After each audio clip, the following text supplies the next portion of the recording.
They're interested in getting, if you're interested in getting into etching, or if you want to better understand the process, then hopefully today you're going to get a good introduction and a better understanding of everything involved with that.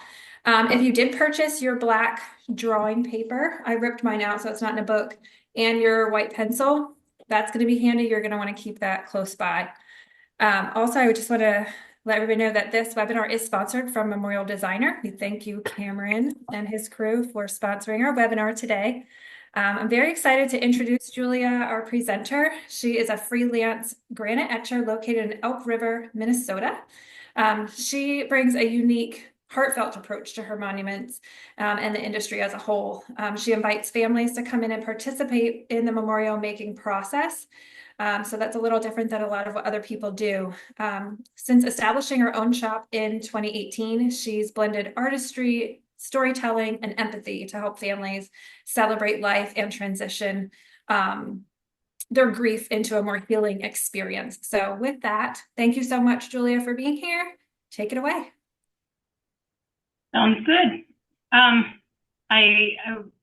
sorry, I'm not the greatest with Zoom, so once in a while I get it cut up. So I started my own shop in 2018, but I've actually been in the business since 2001, where I was hired as a staff artist. And there used to be a gentleman that would come in and do the hand etching, and I was fascinated. I was in love, and I used to watch him. And then I asked the owner of the company if I could start etching, and he said no. He said, if you make a mistake, that's thousands of dollars. So I'm not very good when somebody tells me no. So I went and bought my own tools, and I would climb in dumpsters at countertop places and grab all their dark granite, and I'd bring it home at night, and I taught myself to etch. And after about 6 months, I brought a piece back in, and I asked the owner, I said, can I do the etchings now? And that was in about 2003. I fell in love with it, and it's not stopped ever since. I was traveling to 11 different states and 26 different monument companies doing hand etching.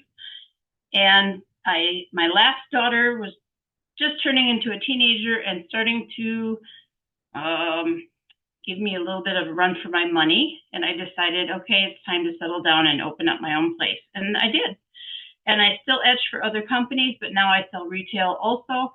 And like Abby said, my vision when I opened up my own shop was that I could, when families wanted to be a part of it, not the sandblasting part, because that's done at my sister's place, but if they want to etch, just put their hand to the stone, I open up the doors.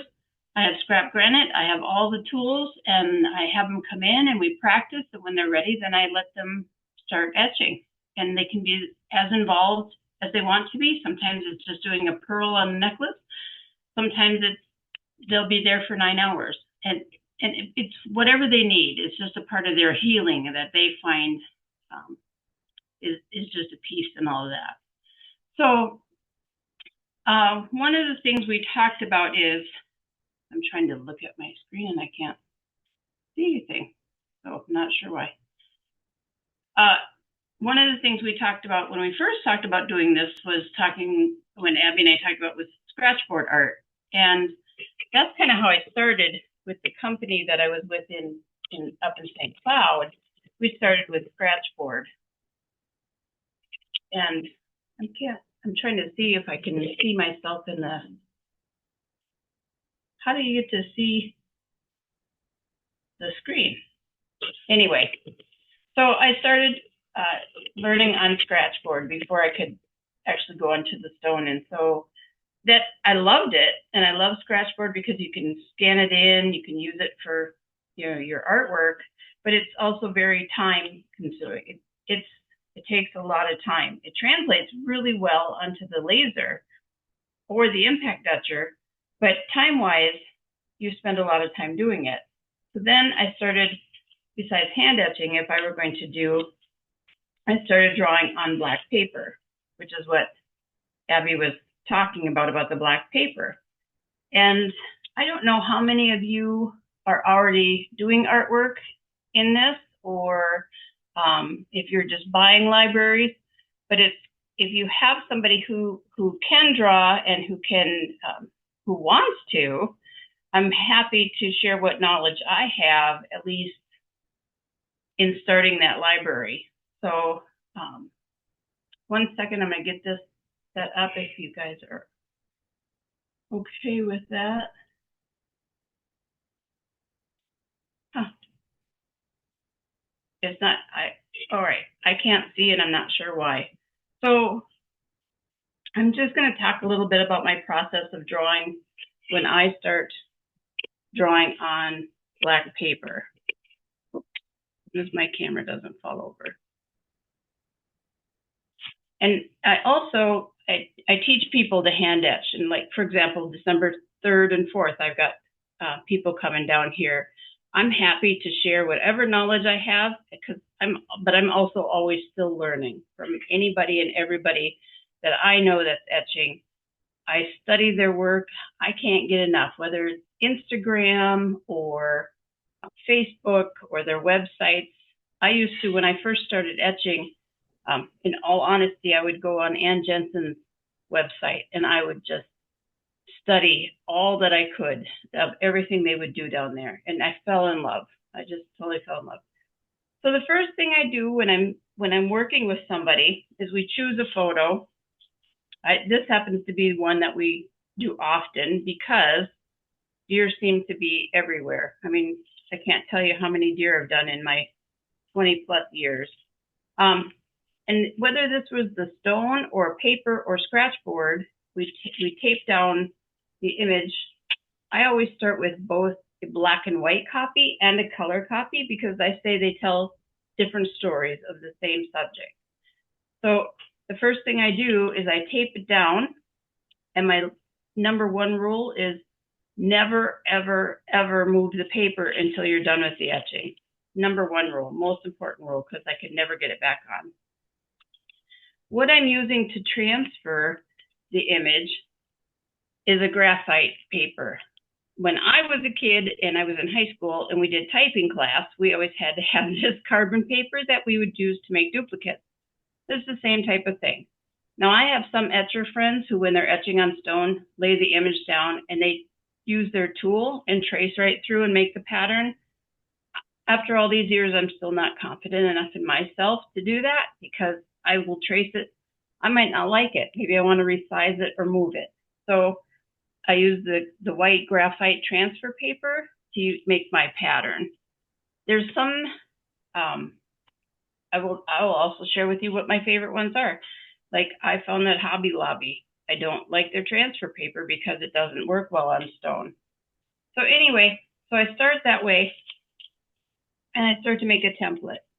And I'm sure most of you know this, but everything I do when I'm working or teaching people is in tones.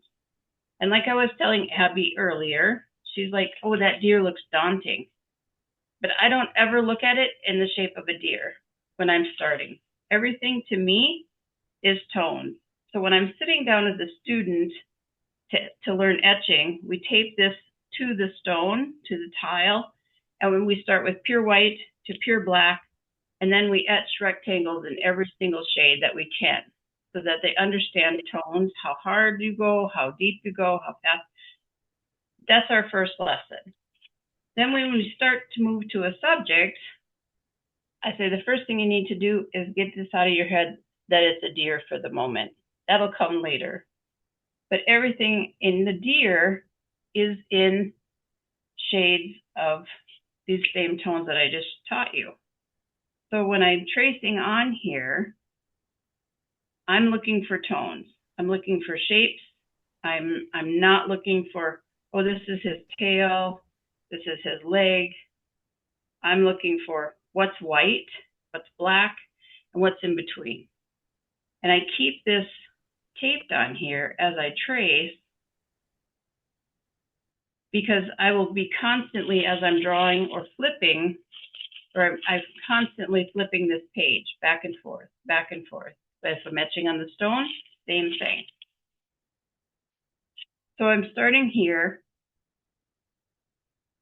and I could have sent this. I probably should have sent this to everybody. I didn't even think about that. because teaching people to etch or draw is kind of like the equivalent of telling somebody to describe their drive home every single night or how they go to sleep, because it's just a part of my everyday thing. So to think of the process through is hard for me. So forgive me for that.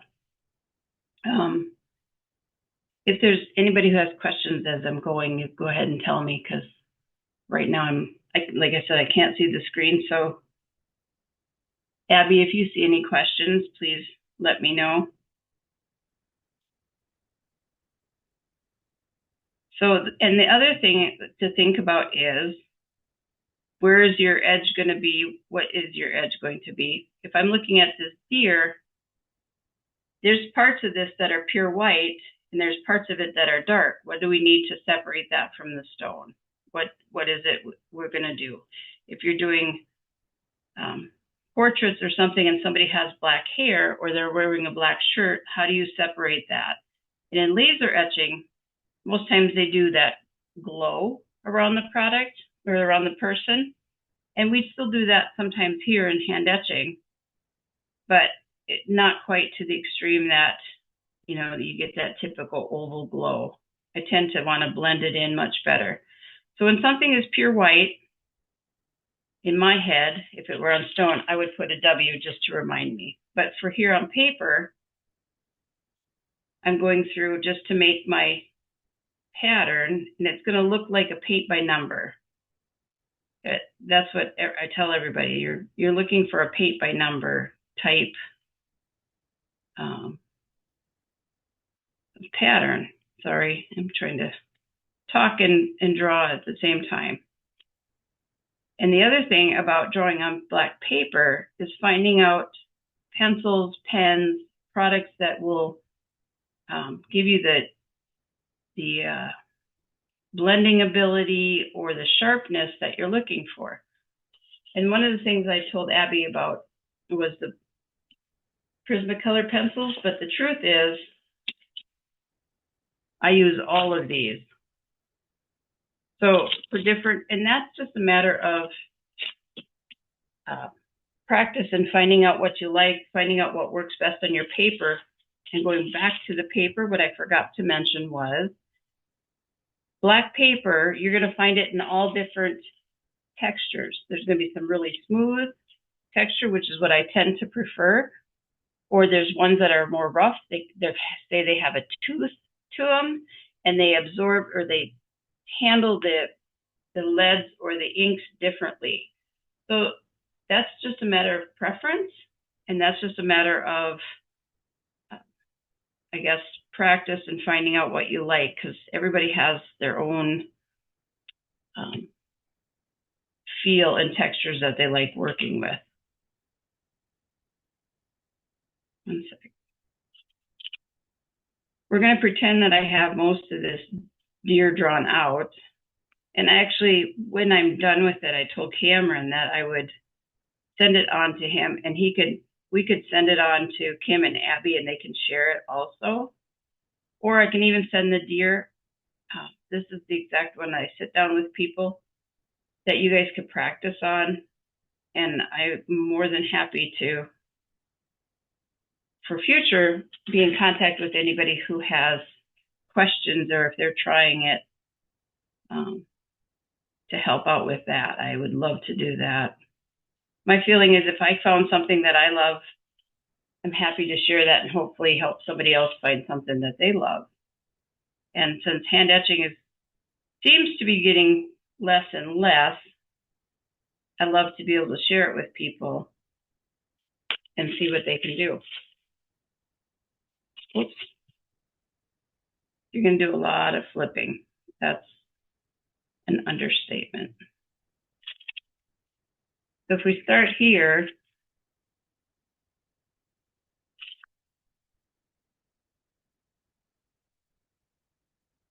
oops. I gotta have my glasses on.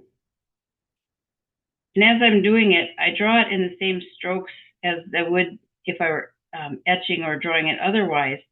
Like for the deer, that it has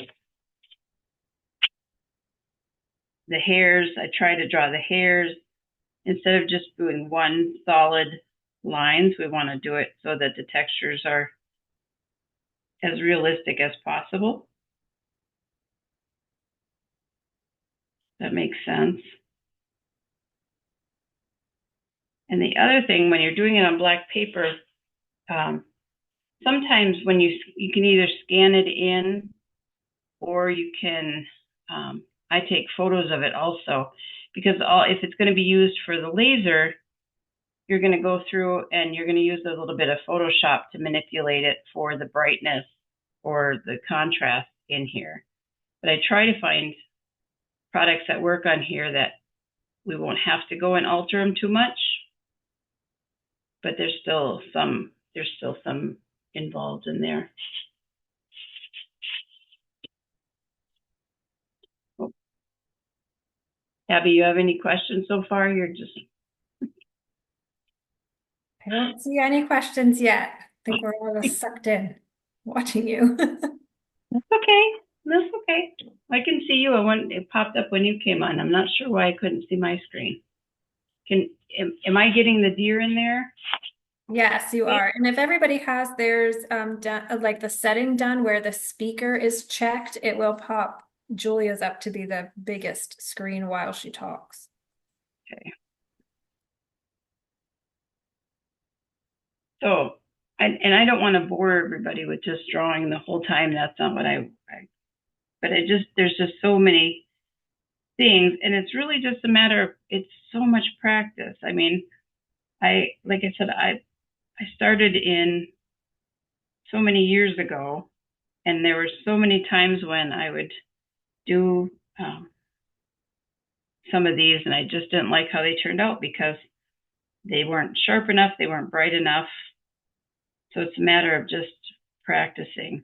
And the nice thing about doing it on black paper is you're not putting a whole lot of expense into there. And the other thing on black paper, even though you can't erase, you can use a black Prismacolor pencil. They're my favorite Prismacolors.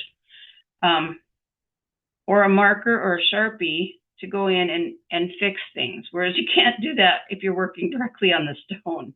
So that part helps to build confidence and feel like get a little more experience in there than you would just looking.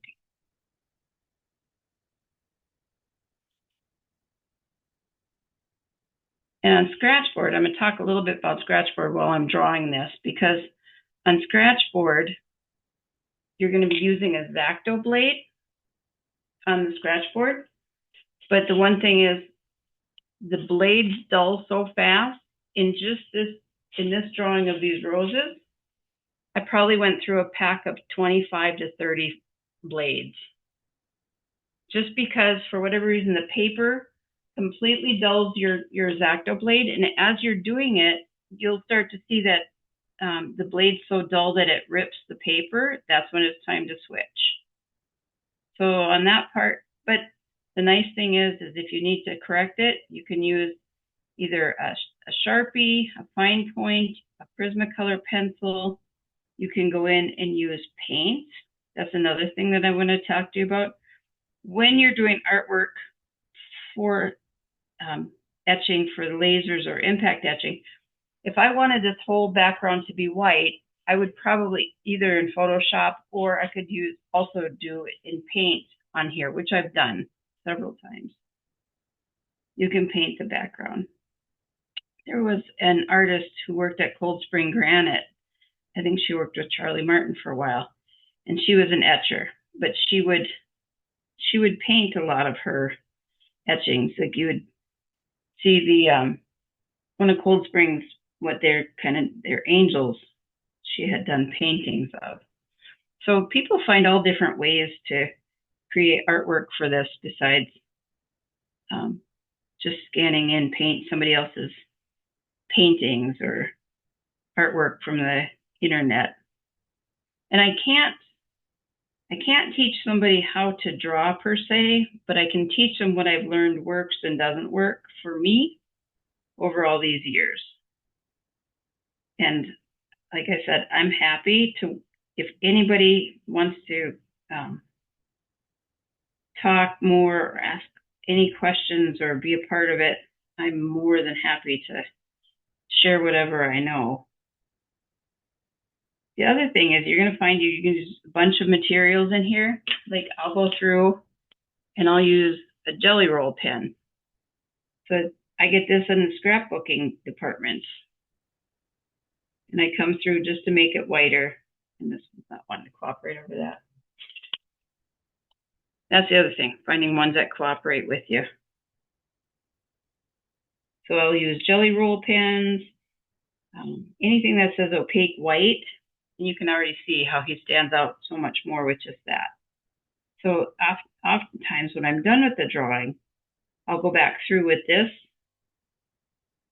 and whiten up anything that I feel needs to have a jump on it, that the white pencil just doesn't give enough.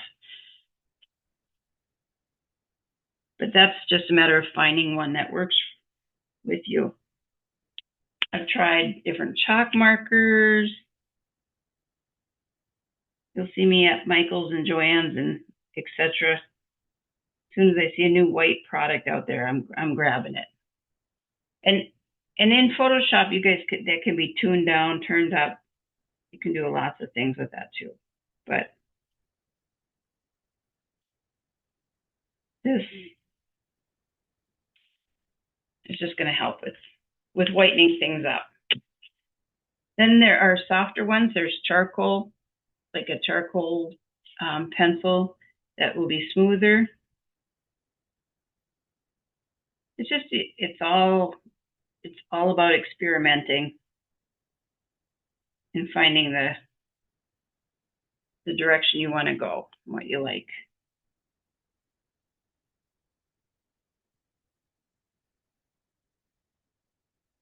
Somebody's got to have some question somewhere. Otherwise, I'm just going to keep talking here. I have a question for you, Julia. Did you take art classes in high school and stuff? Did you take art classes, or you just kind of got it? So when I was, it was just fully, you just thought etching sounds great. Let me try that. I was managing Joann Fabrics as a single mom, and I was so miserable. And I'd never even heard of etching. Who ever thought of being working in the monument industry, right? I didn't grow up in it. And I didn't take any art classes past high school. I had the most wonderful art teacher who was kind of crazy. She had different colored hair every week. And I saw an ad in the St. Cloud Times that said artists wanted portraits of plus apply at this P.O. box.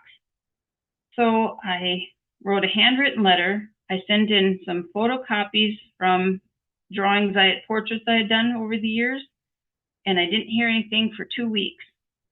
Nope, 2 months, I'm sorry. And finally he called me and says, "Can you come for an interview?"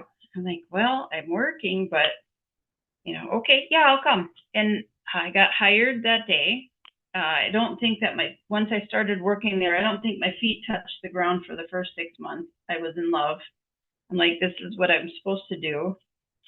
And then like I said, when I saw that gentleman, his name is Alan Breezy. When I saw Alan come in, and etch, I'm like, that's it. That's my whole love. That's what I want to do. And other than that, I'm completely self-taught. I started drawing portraits when I was in high school for people that worked at my job with me, and never, ever, ever once thought I would make art a business, because I thought, who's going to pay me to draw portraits, right?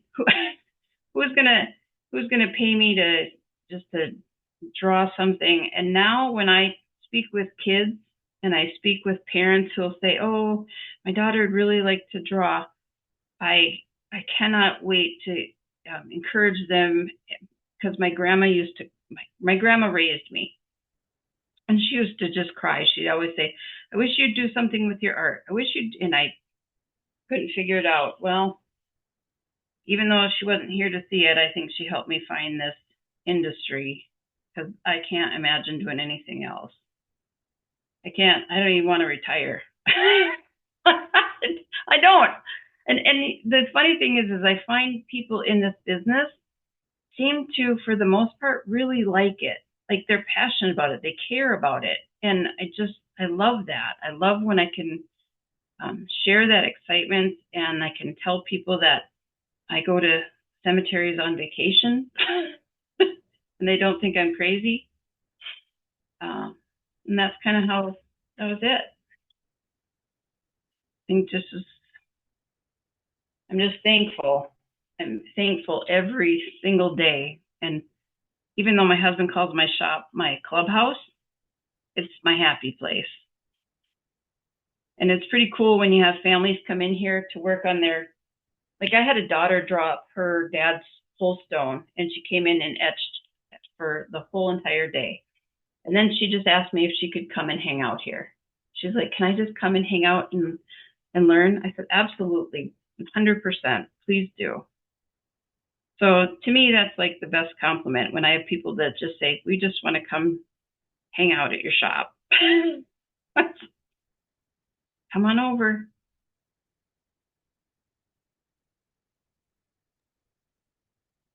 So when So, people do come over and do this, they have to do all this on paper first, and then it translates into, nope, no. Okay. nope. Can you talk through that a little bit? Yeah, actually,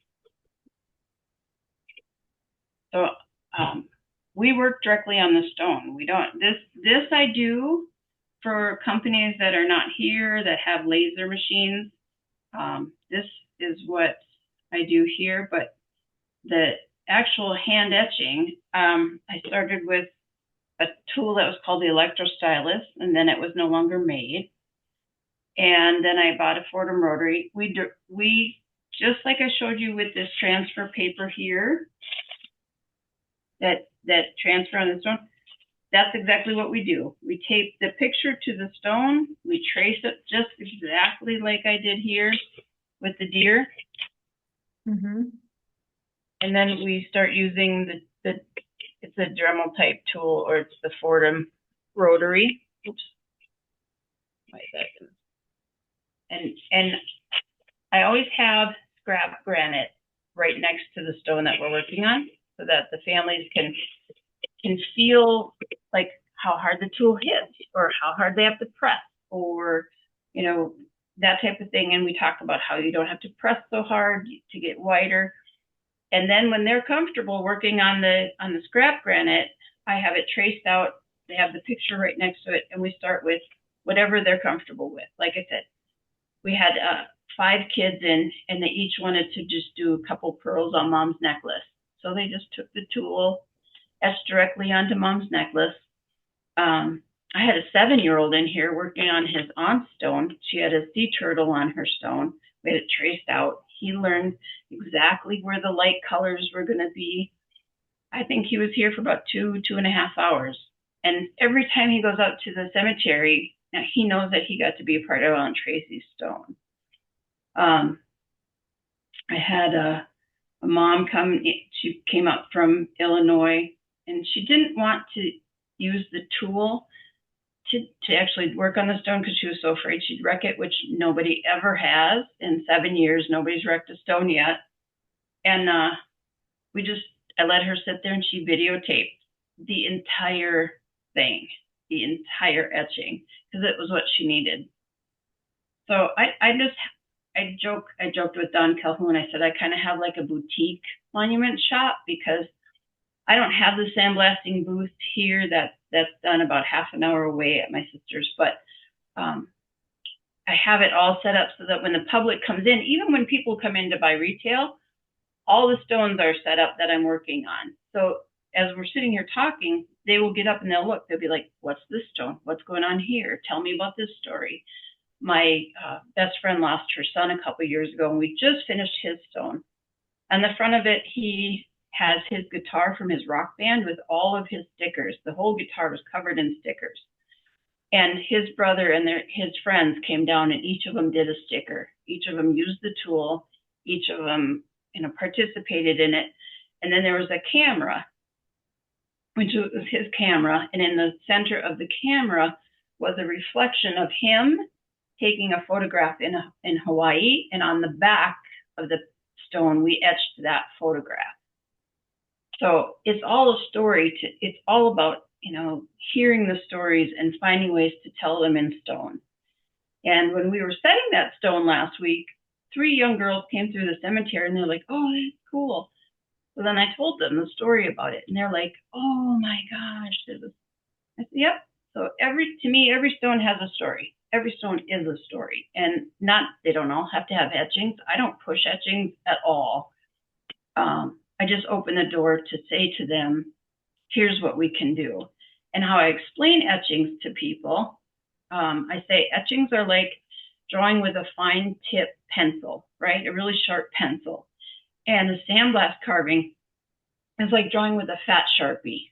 That's exactly, to me, the difference. It's a detail. If I were to have you draw a picture of your cat and you drew it with a fine tip pencil, or you drew it with a fat Sharpie, how much detail difference can you get in there? And then people ask, does this wear off? Does the etching, is it going to fade away? What's going to happen to it? And I say, excuse me, I say, if I were to sell you a stone that had a big scratch across the front of it, are you going to want to buy that? They'll look at me like, no. I said, that's what I'm doing. I'm scratching the stone, but it's purposeful, right? I'm scratching this design in here, and as I'm scratching it, I'm removing the polish. I said, your polish can never grow back. That won't happen. I've actually seen an etching done in a cemetery from 1911. And if I had ink with me to ink it up, it would have been bright as the day it first went out there. So that's how I explain etching to people. And when I tell them that they can come in and be a part of it here, some people are afraid of it and they get a little nervous. Like you said, even about this deer, it's daunting. It's not, because I'm not gonna make you draw a whole deer all at once. We're gonna start with a little white under its chin. We're gonna start with a little white under its mouth. If you're comfortable with that, I'll teach you where you're gonna go to the next one. And so that's how we talk it through, and make it not so scary for them. And like I said, not everybody wants to do that. No problem. But for the people that do, and the people that feel it's a part of that, I just had a 13-year-old daughter in doing fireworks on her dad's stone because they would go to Disney all the time. So we did a castle kind of in the background with fireworks coming in. She came in and she did all the fireworks. She just, we have a couple of questions here, Julia. Yeah. Kamala is asking, do you have a picture of that monument that you were referring to before, the one about Hawaii, I think? I sure as heck do. Yep. Eventually, if you can share that at some point. And where could I share that to? Julia, how could I share it with? Yeah, Julia, if you want to send that over to either Kim, Abby, or I, we could share that out with attendees afterwards. Okay, I can do that. I don't know if my phone, here's the back picture. That's the Hawaii picture that he took the photograph of. Does that make sense? And can you see aloha in there? Yeah, it's a little blurry. We'll definitely share it. If you want to, even if you want to text it, it's fine. You can share it. Sure. Yep, I will do that. And then the front of it has his guitar and his camera. And he also loved Polaroid, so we took a enamel steel porcelain and put it into a white frame so it looks like his Polaroid sitting on the front there. So I will send that out, and you guys can share it. And I'll send a couple pictures too of like families working on their stones, if that's okay, just to show. Everyone, anything you want to share. So a couple of people had this question too. What's your experience with etching on colored stones versus black stones? Sure, absolutely. We do have a lot. The only stone I don't etch on is Georgia gray. And I know that there's a couple etchers, like my friend Lester. Lester's done on gray. I think Sandy Scales is done on gray. I have tried it. I didn't like it because instead of white ink, I tried to put in black. So I tried to do the negative of what I would normally do. I wasn't thrilled. I can also send, I've worked on Mountain Rose. We ended up doing a colored etching on that, and it turned out great. I don't know what's happened to it now 15 years later because it's in some other state. I etch on well, pretty much anything. I just did a blue silk or coral blue stone, just the big double heart, and I have different tools that I etch. So if I'm going to work on a lighter color stone, I use my big Dremel, which I call Big Bertha, because she's got a little more power. So Big Bertha comes out if I have to work on a little bit lighter granite, and I'm going to etch heavier. And that's also if I'm going to etch anything and paint it, which up here in the north, about 90% of our work is black and white. Where when I see some of my friends down south, I'm shocked at all the color that they do because we do so little color up here. But when you're etching and you're going to paint it, you have to think about what's going to happen to that etching when the color wears out, because it's going to, right? You still want it to be, you still want to tell it's a flag and an eagle, but you need it to look, and when you're etching, you want to, and for color, you're going to etch heavier so that the paint holds there better, at least I do. But I want it to not look crazy when that paint comes out. And speaking of color, I don't do colored portraits because when I was driving through the South not too long ago, and I was going through, I noticed like all the face color was coming off. And so you'd have these gray faces with yellow shirts or pinker shirts. And I was like, oh, okay, we're not going to do that. So that's just my personal preference. No right or wrong, no anything. You guys can choose to do that. I just don't, because I find that, and people will ask me, oh, does the color fade? Yep, it's going to fade. If you leave your car out in the sun for 100 years, that's going to fade. If you leave it out in the ground, park it in the ground for 5, 10 years, your color is going to fade. So I'm really honest about that with people. Another thing, people ask me, what do I use to paint etchings? And I like, as silly as I like golden acrylics, and then I seal them with a litho clear. I probably put 4 coats of litho clear on there, and I tape them off so that I only paint and etch or clear the etching itself, which is tedious because you're cutting tape around it. But I want it to look good when they're out in the cemetery. So that's the other thing I do there. Any other questions? There is. Kurt has a question. How do you get midtones, and then what speed do you have your Dremel? Sure. So when we talk about midtones, and I'm talking about this, right? I can email this too, because literally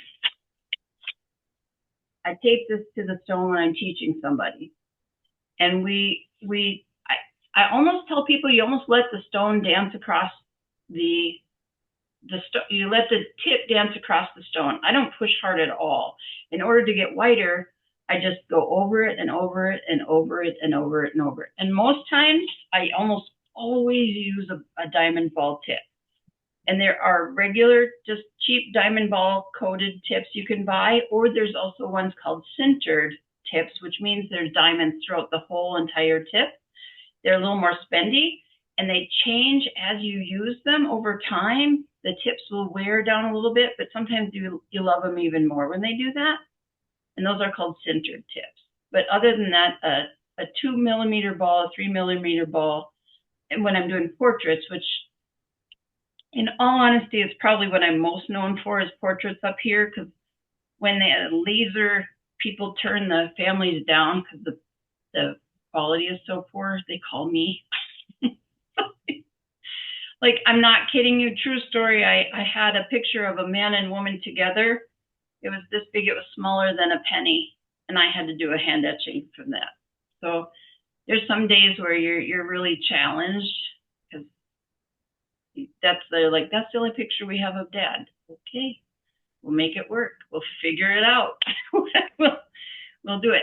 So how I get different tones is just by just evenly going over it. Let it dance over it smoothly, slowly.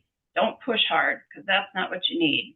You just, because you're going to wear your tips away super fast, and you just go over and over and over repeatedly, very smooth, very slow. or not slow, but my speed on my Dremel.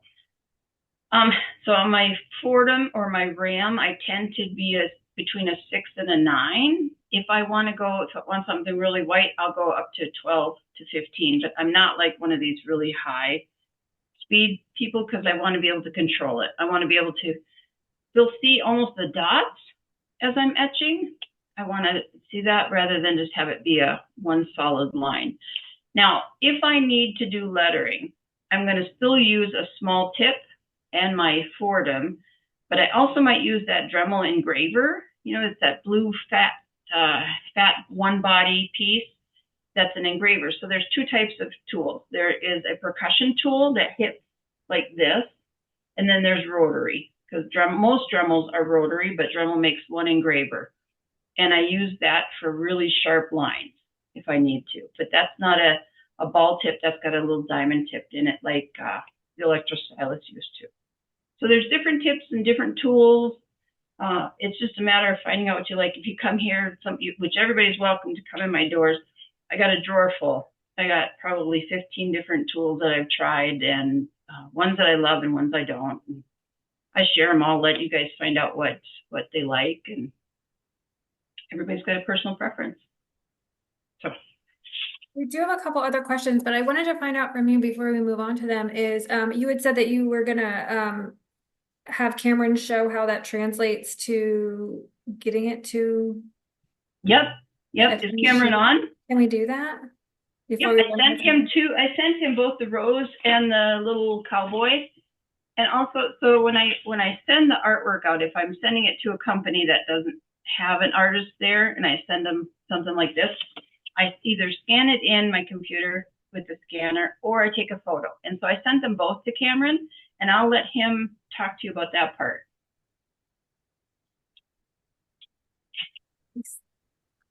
I am here if you want me to talk. Uh-huh.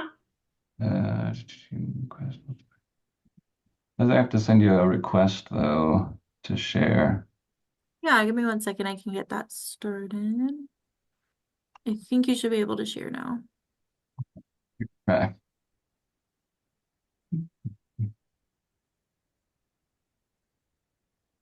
All right, there we go. So Julia emailed me just the scans of those images that she showed you earlier. So what I would typically do is import from the email the scan that she had. So I'm just going to click on this button to bring in that design. So here's the design that she scanned. And if I zoom in there, you'll see how it's drawn.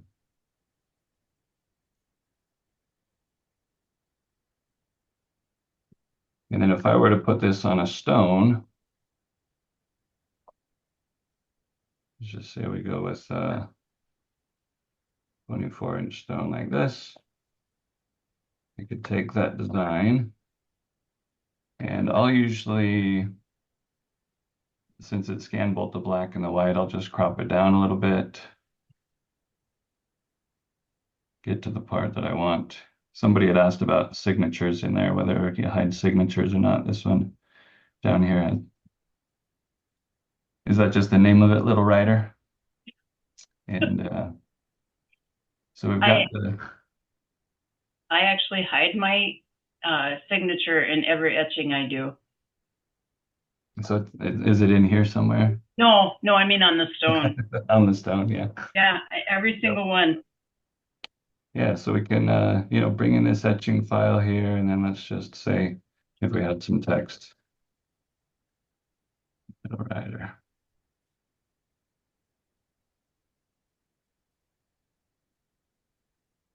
We had names and dates. And I'll just put it in big data.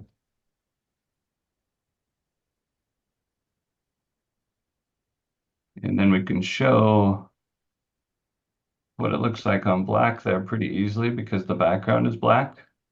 But as you'd also mentioned before, etching on different colors, let's say you etched it on a red color, you can do something called a transparency, where you just apply transparency to the black portion of it, and then the white portion is going to stand out.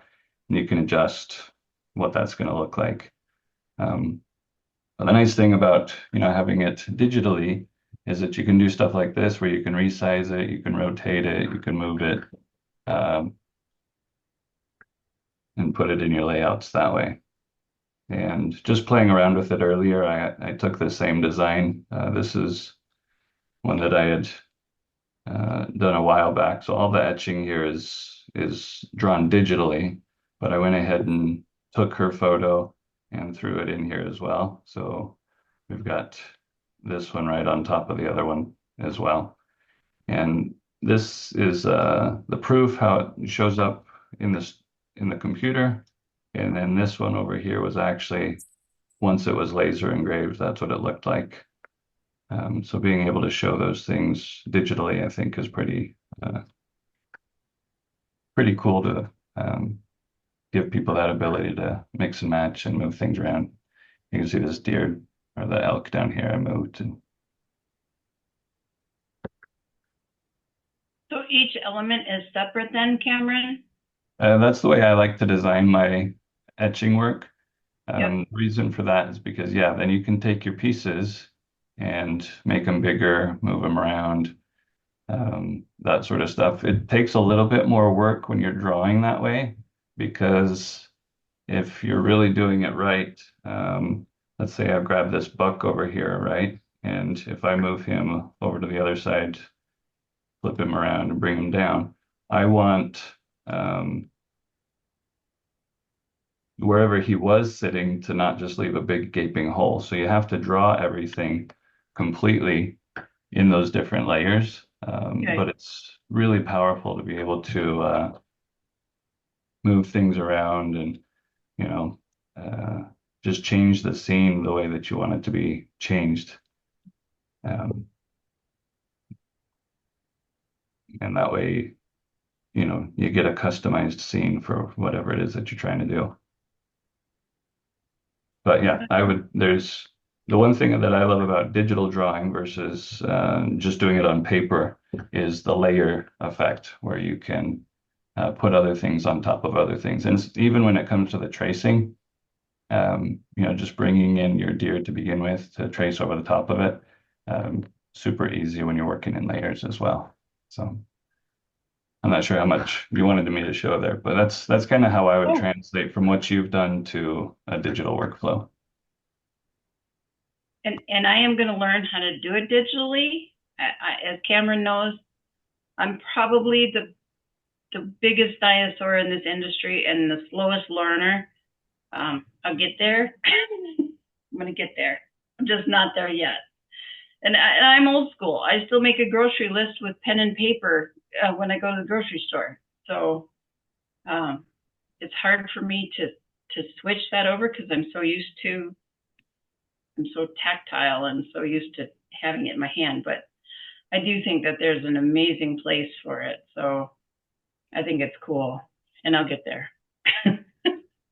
Well, Julia, what do you, somebody asked if we can provide a list of products. So afterwards, we'll get that from you, various things that you recommend and things like that. And then also, what do you do if, like when you're etching, if a grain or a stripe of the natural grain falls out in a bad place for the etching itself, like a large spot where an eye would be or something? oh, and that's happened. It just happened to me this summer on an India red. I could not convince the family not to do these double portraits on this India red granite, and it was very small space to do the husband and wife's portrait. Am I in? I can't see myself, so I don't know if I'm in the picture. And she had a black spot right here. Nothing. There was not a thing I could do about it. So I etched, and as you're etching too, you're going to find pieces of the granite that doesn't etch, right? You got all over, all of a sudden, here's you got this black spot here, nothing you can do. I take my favorite little tool called the Deco Color Sharpie super fine tip white enamel paint pen. And I use them in white and black, and find that most times that will help fix it. But I explain to them and I'm very honest with people about when they want to etch on other colors that this can happen. If you want to etching on blue pearl, some of the flakes will be great and the next one will be horrible. I tell them that. I say, here's the risk we take doing that. So it definitely happens. And you try to position it. That's why when I trace it with this transfer paper, I can kind of get an idea. I could see, for the most part, if I need to shift it over a little bit. And if I do, I just rub it all off and start all over again. So it happens. It happens. And sometimes I'll go in and try to use a different tool. Sometimes I'll pull out Big Bertha and see if she can help me out there. But the stone is a stone. It's a natural product. We don't have any control over that part. So we just find a way to make it work as the best that we can. Yeah.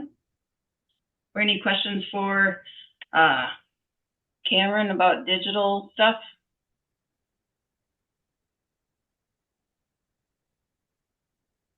I think we're good. See anything? No. Okay. And I will send a list of all the tools that I do use, the products that I use. I will send this. They can have my email if anybody wants to contact me.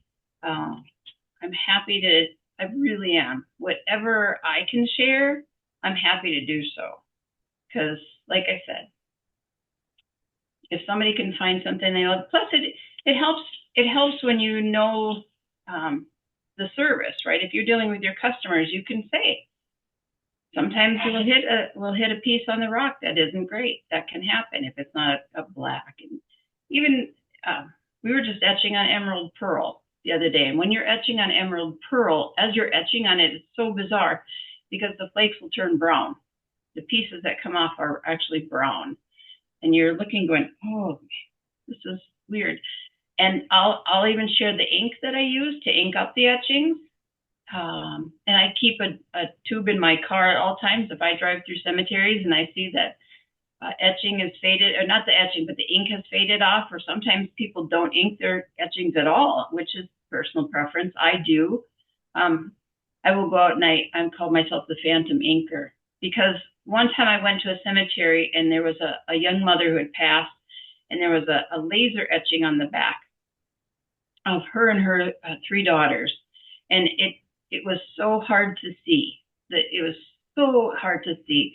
So I came to my shop, got some ink. I went back out, washed the stone. I re-inked it, and it was as bright as the first day it went out there. And I just thought, I hope that when the family goes out there, they'll just wonder, they'll be surprised and happy. And so I do that stuff. Maybe it's right or not. I don't know, but it doesn't matter. Doesn't matter. We have a couple. And when people leave here and they have etchings, I send a little slip that says how you can care for it, right? How you can, if in 5 or 10 years, or if you feel if it's a flat stone and they've got an etching on it, here's the ink you can buy. Here's how you do it. Here's how you can whiten it up again. It's not that the etching fades. It's just that the product that whitens it has faded. So I send that out with them so that they understand that process also. That's good advice. We do have 2 more questions. Yep. One is, and I know we're running out of time, so maybe we can expand an email also, but some thoughts on billing for design time or production, sure. And for design time or etching time or what?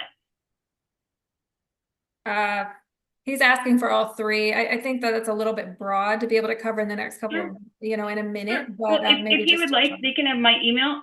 I'll share honest to goodness, I'll share my price list with you. I have no secrets except my weight, and I keep that a secret for myself. So other than that, and here's the difference. It's the area you live in determines your price list. It just does.